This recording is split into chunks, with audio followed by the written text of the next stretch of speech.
यहाँ पृथ्वी पर हमारे जीवन एक युद्ध का मैदान है। जब तक इस धरती पे जीवित हैं, बाइबल सिखाता है कि हम में से प्रत्येक के कई शत्रु हैं।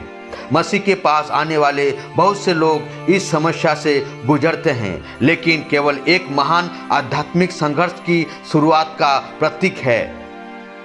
परिवर्तन से पहले शैतान का प्रभाव हमारे जीवन में अधिकार के रूप में था।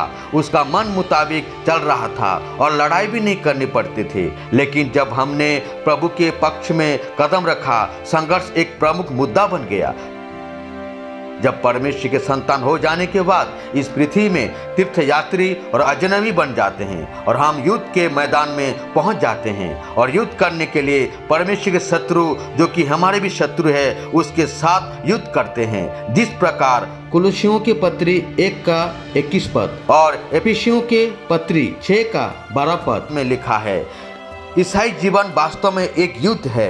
इफिसियों 6:12 के अनुसार पाउल कहता है कि हम अंधकार की शक्तियों से लड़ते हैं। यह बात आप सुनने पर कठिन सी महसूस लगता है, पर यह आसान है, क्योंकि इस लड़ाई हमारे अंदर रहने वाला परमेश्वर की आत्मा लड़ता है। ये हम नहीं लड़ सकते हैं, मगर ये पवित्र आत्मा जो हम में वास करता है और लड़ता रहता है, इसीलिए सरल और सहज हो जाता है। मगर ध्यान है, इस इफिसियों के 6 में युद्ध एक ऐसा युद्ध है जिसे आपको और मुझे करना है, क्योंकि युद्ध एक विरोधी शत्रु है जिसके साथ लड़ना हमें जरूरी है। इसमें हार भी है और जीत भी है, मगर हारने वाला शैतान होना है और जीतने वाला हमको होना है। इसीलिए इस शत्रु के विरुद्ध उठ खड़ा होना है। कौन है हमारा शत्रु? कौन है हमारे विरोधी? इस संसार में मसीह विश्वासी के 3 कड़वे शत्रु हैं। एक संसार, दूसरा शरीर और तीसरा शैतान। संसार, पवित्र शास्त्र में संसार से प्रेम न रखने को निर्देश देता है। ये 1 यूहन्ना 2:15 के अनुसार यह हमें याद दिलाता है कि संसार का मित्र होना परमेश्वर का शत्रु होना है। याकूब 4:4 के अनुसार दुनिया वो अलग व्यवस्था है जो समाज पर हावी है और परमेश्वर की रचना से विपरीत है। बाइबल में संसार शब्द का प्रयोग कई तरीकों से किया गया है। संसार से रहने वाला अर्थात परमेश्वर के द्वारा निर्मित संसार में पहाड़, समुद्र, पशु पक्षी, प्रकृति, ये भी एक संसार है। इस संसार हमारा कोई खतरा नहीं। आधुनिक संसार हमारे आध्यात्मिक शत्रु नहीं, मगर उस दुनिया के बारे में बात कर रहा है जो हमारे समाज को बिगाड़ देता है, जो परमेश्वर के विरुद्ध है। मगर परमेश्वर दुनिया के लोगों से प्यार करते हैं और परमेश्वर हमें भी प्यार सिखाता है, उदाहरण का पालन करने के लिए प्रोत्साहित करता है। लेकिन एक है दुनिया जिसे हमें प्यार नहीं करना है, जो परमेश्वर के खिलाफ काम करता है, क्योंकि वो दुनिया जीने के लिए सिखाता है, मगर उसी में मृत्यु छिपा रहता है। क्योंकि दुनिया में ताकत, लालच, स्वार्थ, अभिलाषा है। ये दुनिया कस्मस प्रणाली है जिसमें जीवन का एक तरीका शामिल है, जिसमें रोमांचक, रंगीन, लुभावना, मधुर और अद्भुत लगता है। इसीलिए इसमें खुशी खुशी से जिंदगी बिता देते हैं, जिसके द्वारा वास्तविक जीवन के बारे में कोमा की तरह भूल जाते हैं कि मैं कहाँ पर खड़ा हूँ। पवित्र बाइबल 1 यूहन्ना 2:16-17 पद के अनुसार सांसारिकता को 3 भागों में विभाजित करता है। एक दुनियादारी में जिस्म की ख्वाहिश, नज़र की ख्वाहिश और जिंदगी का घमंड शामिल है।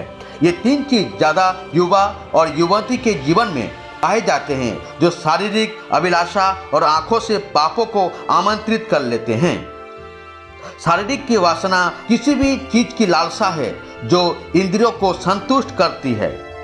ये शारीरिक जरूरतों की संतुष्टि है, लेकिन जब शारीरिक अभिलाषा के द्वारा इस प्रकार काम करने पर पशु समान आत्माहीनता बन जाता है, अर्थात यौन संबंध के प्रयोग को नाजायज होने के लिए अनुमति दे देते हैं। ये सब पापपूर्ण और शारीरिक है। कामुकता, भौतिकता, अंधकार, दुनियादारी में नाचना, मौज मस्ती करना, शराब पीना, वेश्या करना, शारीरिक भूख, शारीरिक वासना को पूरा करने की इच्छा रखता है। आंखों की वासना, जब हम देखते हैं हमारे देखने का स्वभाव तो सही तो रहता है, मगर आंखों की इस प्रकार वासना रहता है जो स्वार्थ इच्छा रहती है कि मुझे ये जरूरत है, ये पाने के लिए लालसा है, इच्छा है। ये सपना देखने के जैसा है कि किसी दिन ये पाने की उम्मीद करता है और बुराई से पा भी लेता है। ये आंखों से बुराई को देखता है, इसके द्वारा शैतान की काम पूरा हो जाता है। जिंदगी का घमंड अर्थात अहंकार, ये अपनी प्रतिष्ठा बनाने के लिए खुद को आगे बढ़ाने अर्थात ऊंचा रखने का इच्छा रखता है। ये दुनिया को दिखाने के लिए चरित्र है कि हम कौन हैं, किस प्रकार कपड़े पहनते हैं, महंगा महंगा अधिक दाम वाला अधिक पैसा खर्च करते हैं। ये विभिन्न प्रकार की दुनियादारी है अर्थात अपने नाम यानी अपनी प्रतिष्ठा को बढ़ाने के लिए लालसा रखता है। दुनिया हम सभी पर अपना प्रभाव डालती है। ये हमारे व्यक्तित्व और हावी होने और हमारे विचारों को ढालना चाहता है। शरीर एक कपड़ा की तरह इस हड्डी, त्वचा, कोशिका और रक्त को ढांकता है, मगर इस शरीर पाप करने के लिए स्वाभाविक प्रवृत्ति के साथ शरीर यानी मांस हमारे मानवीय स्वभाव है जो शरीर आसानी से गलत काम कर लेता है। बाइबल हमें बताता है कि हम ऐसे हृदय के साथ पैदा हुए हैं जो पाप करने के लिए प्रवृत्त है, यानी गलत करने के लिए गलती की ओर झुका रहता है। मगर ये जीवन के भीतर ईसाई जीवन में इस शारीरिक अभिलाषा को दूर फेंकना पड़ता है, क्योंकि पुराना शारीरिक स्वभाव जो है कहा जाता है उसको नया जीवन के द्वारा जो मसीह के स्वीकार करने पर पूरा स्वभाव ऑटोमेटिक हट जाता है, क्योंकि नया स्वभाव पवित्र आत्मा द्वारा नियंत्रित होता है। फिर भी इस मांस शरीर पवित्रता के स्वभाव को ग्रहण करने पर भी शारीरिक अभिलाषा के ऊपर संघर्ष करता है। गलातियों की पत्री 5:17 के अनुसार शरीर आत्मा के विरुद्ध और आत्मा शरीर के विरुद्ध में लालसा करता है। ये एक दूसरे के विपरीत है। कभी कभी स्वार्थ और घमंड के कारण एक दूसरे को ऊंचा और नीचा दिखाते हैं। ये प्रकृति की खराब प्रभाव गतिविधियों में नीचे खींची चली जाती है। जानवर परमेश्वर से मिला हुआ प्रकृति के ज्ञान के द्वारा जीवित रहते हैं, मगर इस शरीर परमेश्वर के खिलाफ रहता है। जिस प्रकार एक लड़का या लड़की चुपचाप दूसरों को बदनाम करता है, जिसके द्वारा शारीरिक स्वभाव का नाम प्रदर्शित करता है। आदमी इस प्रकार स्वभाव में खुद को खच्चर, लोमड़ी या मुर्गी की तरह काम करते हैं। यह शारीरिक तौर तरीके नया शरीर से दूर रखता है। वो बहुत व्यस्त रखने की कोशिश करता है, मगर नया शरीर जब हम पा जाते हैं, प्रभु की स्वभाव पा जाते हैं, लोगों के साथ धैर्य और शांतिशीलता में रहता है। लेकिन पुराना शरीर इसके बारे में परवाह नहीं करता।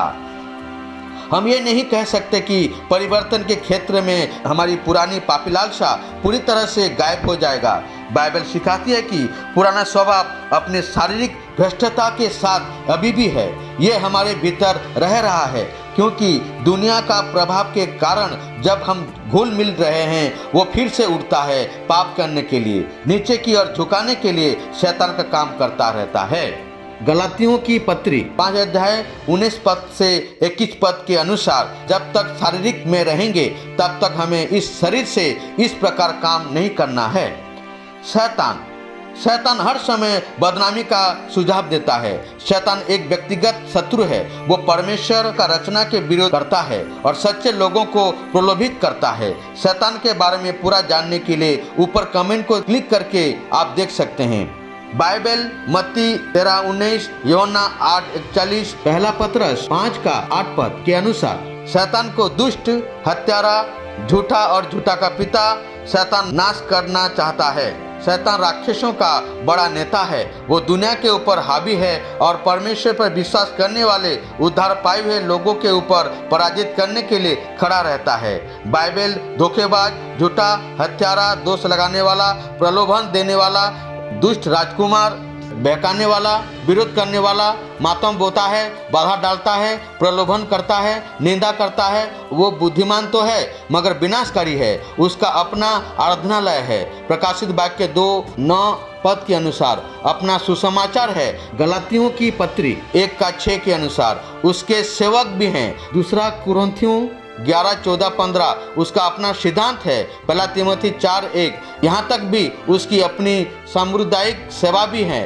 पहला कुरिन्थियों 10:21 के अनुसार शैतान हमारे मसीह जीवन में बाधा डालने के लिए वो सब कुछ कर देगा जो वो कर सकता है। वो पापी की आत्मा के साथ साथ संत के जीवन के लिए लगातार संघर्ष कर रहा है। शैतान हमेशा खुले और आसानी से देखे जाने वाले रूप में नहीं आता है।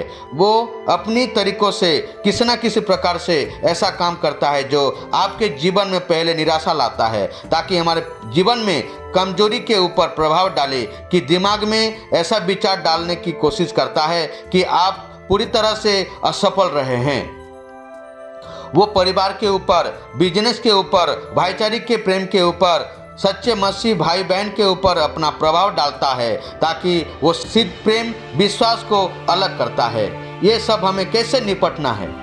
एक बात तो ये तय है कि हमें उसके विरुद्ध दृढ़ संकल्प लेना चाहिए। जो हमारे इस तीनों शत्रु, जो संसार, शरीर और शैतान, इसको परमेश्वर के द्वारा मिला हुआ पवित्र वचन जो रोमी 6:11 के अनुसार हमें जानना जरूरी है कि मैं पाप के लिए मर गया हूँ और मैं इस अपने ऊपर हावी नहीं होने दूंगा। हमें आत्मा से चलना होगा।